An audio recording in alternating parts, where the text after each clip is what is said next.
La prise de la capitale ne serait maintenant qu'une question d'heure. Au 18e jour de l'invasion, les forces russes poursuivent leur offensive en direction de Kiev.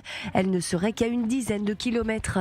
En attendant, les combats se poursuivent dans d'autres villes du pays. Ce dimanche, une base militaire située dans la région de Lviv à l'ouest de l'Ukraine, près de la frontière polonaise, a été visée dans un bombardement par les forces russes. Les dégâts de ces combats sont considérables. Des bibliothèques, des mosquées et même des hôpitaux ont été visés. Selon les Nations Unies, près de 600 civils auraient été tués.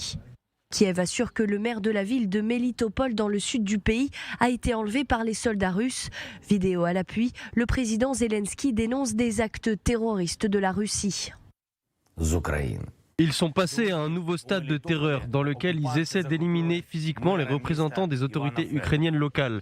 La capture du maire de Melitopol est donc un crime, non seulement contre une personne en particulier, contre une communauté et contre l'Ukraine, mais c'est un crime contre la démocratie en tant que telle.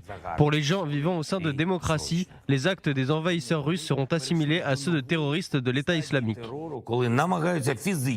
Autre inquiétude pour l'OTAN, l'utilisation d'armes chimiques par la Russie.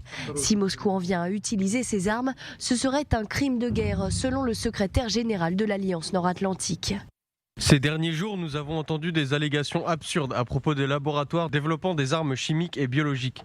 Nous devons rester vigilants, car la Russie elle-même pourrait planifier des opérations utilisant des armes chimiques. Ce serait un crime de guerre. La ville de Mariupol est, elle, toujours assiégée.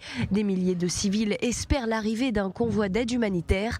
La situation sur place est jugée dramatique selon Médecins sans frontières, la population étant privée d'eau, de gaz, d'électricité et de communication.